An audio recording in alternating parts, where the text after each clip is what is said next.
행복한 교회 성도 여러분, 이 영상을 보시는 하나님 나라의 귀한 자녀 여러분, 오늘은 2021년 1월 3일입니다. 우리가 하나님의 거룩한 날, 주님의 말씀, 또 우리 신년 예배가 있는 날입니다. 이제 우리 공동체가 전체가 모여서 하나님께 예배를 드려야 하는데, 코로나19 거리두기 2.5단계로 좀 20명 이하만 같이 모여서 예배를 드리고 있습니다. 하루빨리 하나님의 은혜로 코로나19가 좀 정리가 되고, 과거와 같이 온 교회 성도들이 모여서 찬양하며 기뻐하며 즐거워하는 하루가 되었으면 좋겠습니다. 우리 인생에 살아가면서 여러 가지 기적과 같은 능력을 경험해야 되죠. 하나님께서 주시는 놀라운 계시를 또 알아야 되고, 비밀이 드러날 때 얼마나 기쁘고 즐거운지 모르겠습니다. 누가복음 1장에 80절까지의 긴 내용, 참 사실 굉장히 긴 내용인데, 침례 요한의 탄생, 예수님의 탄생, 또 예고와 또 성취, 이런 것들이 계속 나오고 있습니다. 흥미진진하고요. 읽으면 읽을수록 믿음이 콱콱 생기는 놀라운 은혜가 있습니다. 먼저 오늘 본문은 누가복음 1장 57절부터 80절까지 내용입니다. 성우들이 읽어주고 다시 오겠습니다. 엘리사벳이 해산할 기한이 차서 아들을 낳으니 이웃과 친족이 주께서 그를 크게 긍휼히 여기심을 듣고 함께 즐거워하더라. 8일이 되매 아이를 할례하러 와서 그 아버지의 이름을 따라 사가랴라 하고자 하더니 그 어머니가 대답하여 이르되 아니라 요한이라 할 것이라 하매 그들이 이르되 네 친족 중에 이 이름으로 이름한 이가 없다 하고 그의 아버지께 몸짓하여 무엇으로 이름을 지으려 하는가 물으니 그가 서판을 달라 하여 그 이름을 요한이라 쓰매 다 놀랍게 여기더라. 이에 그 입이 곧 열리고 혀가 풀리며 말을 하여 하나님을 찬송하니 그 근처에 사는 자가 다 두려워하고 이 모든 말이 온 유대 산골에 두루 퍼지매 듣는 사람이 다 이 말을 마음에 두며 이르되 이 아이가 장차 어찌 될까 하니 이는 주의 손이 그와 함께 하심이로라. 그 붙인 사가랴가 성령의 충만함을 받아 예언하여 이르되 찬송하리로다 주 이스라엘의 하나님이여 그 백성을 돌보사 속량하시며 우리를 위하여 구원의 뿔을 그 종 다윗의 집에 일으키셨으니 이것은 주께서 예로부터 거룩한 선지자의 입으로 말씀하신 바와 같이 우리 원수에게서와 우리를 미워하는 모든 자의 손에서 구원하시는 일이라. 우리 조상을 긍휼히 여기시며 그 거룩한 언약을 기억하셨으니 곧 우리 조상 아브라함에게 하신 맹세라. 우리가 원수의 손에서 건지심을 받고 종신토록 주의 앞에서 성결과 의로 두려움이 없이 섬기게 하리라 하셨도다. 이 아이여, 네가 지극히 높으신 이의 선지자라 일컬음을 받고 주 앞에 앞서가서 그 길을 준비하여 주의 백성에게 그 죄사함으로 말미암는 구원을 알게 하리니 이는 우리 하나님의 긍휼로 인함이라. 이로써 돋는 해가 위로부터 우리에게 임하여 어둠과 죽음의 그늘에 앉은 자에게 비치고 우리 발을 평강의 길로 인도하시리로다. 하니라. 아이가 자라며 심령이 강하여지며 이스라엘에게 나타나는 날까지 빈들에 있으니라. 오늘 본문은 침례 요한의 출생에 대해서 먼저 이야기하고 있습니다. 드디어 이 할머니, 이 여자로서의 가능성이 없는, 전혀 없는 할머니가 하나님의 놀라운 은혜를 입어서 침례 요한을 10달 동안 잘 이렇게 갖고 있다가 출생을 했습니다. 유대인의 법에 의해서 남자는 낳은 지 8일 만이 되면 전통적으로 유대인의 정체성을 심어주기 위해서 이 할례를 합니다. 할례.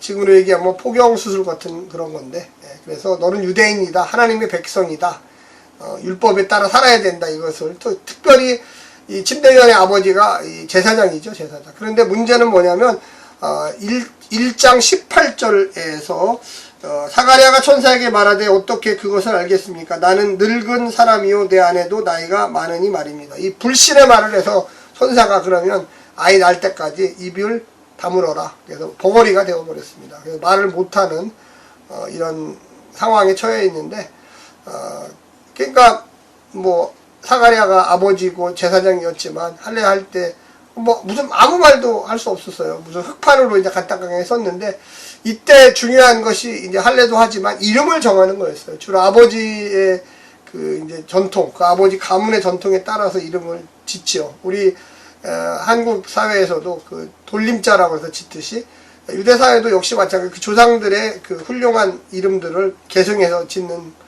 그 상황이 있었습니다. 그런데 이 어머니가 하는 얘기가 요한으로 줘야 된다. 엘리사벳이 이제 요한으로 줘야 된다. 그러니까 그 축하하러 왔던 이 친척들이죠. 친척들이 우리 집안에는 요한이라는 이름이 없다. 왜 갑자기 그러느냐 그랬더니 그러면 아버지한테 한번 물어봐라. 근데 아버지는 이 입이 지금 벙어리 상태예요. 말을 못해요. 언어 장애자잖아요. 그러니까 좀 뭔가 쓸 거를 갖고 와라 그랬는데 거기다가 뒤로는 들을 수 있으니까 요한이라고 딱 이렇게 했습니다. 그래서 사람들이 많이 놀라고 아니 이게 무슨 일이야 뭐 이렇게 했습니다. 그런데 그때 이제 입이 열리게 됐죠. 그러면서 찬송하리로다 이렇게 쭉 나옵니다. 그래서 64절에 보면 이에 그 입이 곧 열리고 혀가 풀리며 말을 하여 하나님을 찬송하니 그 근처에 사는 자가 다 두려워하고 이 모든 말이 온 유대의 산골에 두루 퍼지며 야 진짜 하나님의 기적이 나타났다. 이 할머니가 아이를 낳았고 그 아버지 제사장 사가랴가 벙어리 언어 장애자가 됐었는데 이 말이 튀었고 그런데 그 가문에 요한이라는 이름이 없는데 새로운 이름을 주셨다. 하나님이 주신 이름인데 요한이라고 하더라. 66절에 보면 듣는 사람이 다 이 말을 마음에 두며 이르되 이 아이가 장차 어찌 될까 하니 이는 주의 손이 그와 함께 하시나. 주의 손이 그러니까 이 나신으로 살기로 했잖아요. 술도 안 하고 죄도 안 짓고 겸손하게 하고 오직 좋은 것만 보고 이 나신인 하나님이 특별히 목적을 가지고 선택한 사람으로 살았다. 그래서 하나님의 예언이 이제 성취되는 과정을 보는데 이때 이 사가랴가 또 역시 마찬가지 짝을 이루어서 그래서 우리가 보게 되면 마리아의 찬가가 나옵니다. 그래서 54, 55절에 마리아가 찬가가 나오듯이 이제 사가랴의 찬가가 또 이렇게 나옵니다. 그래서 성령의 충만함을 입어 67절에 그래서 찬송하리로다 68절부터 쭉 해서 이스라엘의 하나님 여호와의 뭐 이게 과거의 전통부터 하나님이 함께 하셨던 했는데 내 아들 요한이 이런 직분을 맡게 됐으니 얼마나 기쁘고 즐거운지 모르겠습니다. 우리 아들 그 나신으로 키울 때에 포도주와 독한 술을 입에 대지 아니하고 오로지 좋은 것만 보고 율법으로 가리키고 내가 그렇게 살겠습니다. 이렇게 이야기합니다. 예수님의 탄생, 요한의 탄생은 하나님이 미리 오래전 약속하신 일을 성취한다고 우리 누가복음은 지금 보고 있습니다. 1장 18절에 그 불신의 말을 했던 그 사가랴 입을 이제 닫았지. 그 심판, 그 어떤 벌이 풀어지면서 이 하나님의 뜻을 알게 된 거죠. 이스라엘을 버리지 않겠다는 하나님은 이스라엘이 고난 가운데 있을 때 혹은 타락하여도 하나님의 관계가 식어졌다고 하여도 지속적으로 선지자를 보게 회개를 시켰고 사사를 보내 위기를 극복하도록 하셨는데 그게 바로 내 아들 요한이 이 땅에 온 목적이다. 이렇게 이야기를 지금 하고 있는 것입니다. 그래서 76절부터 79절에 보면 아들 요한의 정체성을 보여주는데요. 요한은 구원 사역을 위해서 예비한 자다. 요한의 일은 결국 메시아가 온다는 게 있다. 그러니까 우리 아들이 메시아가 오는 그 길을 만드는 사람입니다. 그래서 76절, 77절을 잠깐 읽어드리면 주님보다 앞서 가서 그의 길을 예비하고 77절 죄사함을 받아서 구원을 얻는 지식을 그의 백성에게 가르칠 것이다. 그래서 회개하라 천국이 가까웠네. 예수님도 똑같이 회개하라 천국이 가까웠네. 침례 요한이 먼저 하면 그 다음 또 예수님이 더 하고요. 그래서 그 시대의 어떤 빛으로 또 영원한 메시아의 탄생을 예비하는 그 자세를 우리는 볼 수가 있겠습니다. 80절에 이렇게 보면 이렇게 나와요. 심령이 굳어졌다. 세 번역인데 그는 이스라엘 백성 앞에 나타나는 날까지 광야에서 살았다. 어떻게 보면 나시리로서의 삶을 또 하나님의 예언을 성취하기 위해서 준비하는 거죠.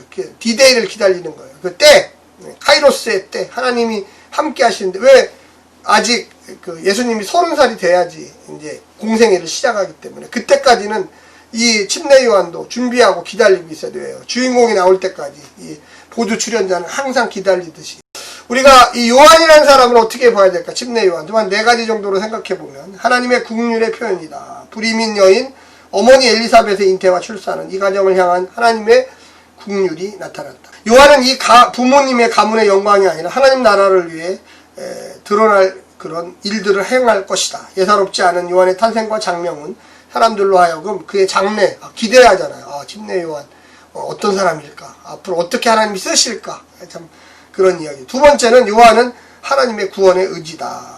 요한의 탄생은 단순히 사가랴 개인의 수치를 명쾌한 것뿐만 아니라 심판 아래 있는 하나님의 백성들을 속량, 용서해 주시겠다는 이야기입니다. 또한 성결과 의로 두려움 없이 주를 섬기는 자로 새롭게 창조하시는 역사를 위한 부름, 소명함에 이 침례요한을 불렀다는 거죠. 세 번째는 요한, 거절과 수치가 기다리는 삶. 요한의 삶이 사실 나중에 좀 막판에는 예수님이 떠오르기 위해서 좀 목을 잘려 헤로데게 죽게 되는 그런 일이 있죠. 그래도 어떡합니까? 요한은 거절과 순한 핍박의 길을 가야 된다. 아버지나 아들이 태어난 나를 주를 위해 참담하게 죽을 욕을 당할 아들을 예언하고 있다. 요한 광야의 사람. 내일 마지막 80절 부분에 보면 이스라엘에게 나타나는 날까지 빈들에 있으리라. 빈들에 있으리라. 그래서 그 광야의 사람으로서 메뚜기와 석청을 먹고 오로지 주님의 날을, 예수님이 공생에 드러날 그날을 기다리면서 자신의 사역을 준비하고 또 그때가 됐을 때 또 미리 나타나서 회개하라, 천국이 가까웠다, 모든 회개의 물침내로 와서 받아라, 뭐 이런 하나님의 놀라운 은혜를 줬죠. 2021년 우리 성도님들과 또 저에게 하나님이 무엇을 이야기하실까 우리가 한번 깊이 고민하고 생각하면서 침례 요한과 같이 내 사명을 감당하는 믿음의 백성 되시기를 간절히 부탁합니다. 오늘도 승리하십시오. 샬롬.